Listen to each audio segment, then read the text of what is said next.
Hi all, இன்றைக்கி சிம்பிளாக கோதுமை பிரெட்டை வச்சு சாண்ட்விச் எப்படி செய்யணும் நம்ம பார்க்க போகிறோம். இதுக்கு வந்து 2 சின்ன குழிக்கண்ணிலும் எண்ணெய் ஊற்றிட்டு சோம்பு கருவேப்பிலை போட்டு தாளிச்சிட்டு ஒரு பெரிய சைஸ் வெங்காயம் பொடியாக நறுக்குனது, லைட்டாக உப்பு போட்டு அதையும் நல்லா வதக்கிடுங்க.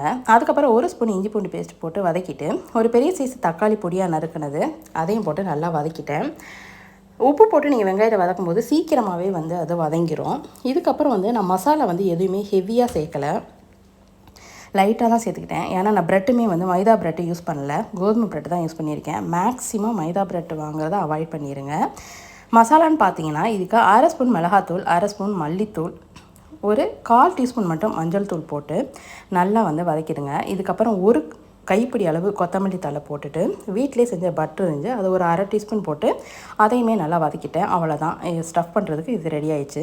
இதுக்கப்புறம் வந்து தோசைக்கல்லில் வந்து நல்லா காஞ்சதுக்கப்புறம் அதில் வந்து ப்ரெட்டை வந்து வெண்ணெய் தடவி 2 பக்கமுமே நல்லா டோஸ்ட் பண்ணி எடுத்துகிட்டு நம்ம வந்து ரெடி பண்ணி வச்சுருக்க தக்காளி இதுகளை வந்து அதில் வந்து ஸ்டஃப் பண்ணி ரெடி பண்ணிட வேண்டியதான். அவ்வளோதான், சிம்பிள். இது வந்து குழந்தைங்களுக்கு ரொம்ப பிடிக்கும், ரொம்ப ஹெல்த்தியும் கூட. நீங்கள் ஒரு தடவை செஞ்சு பார்த்துட்டு கமெண்ட் பண்ணுங்கள் எப்படி இருக்குன்னு. தொடர்ந்து நம்ம சேனலை சப்போர்ட் பண்ணுங்கள். தேங்க்யூ.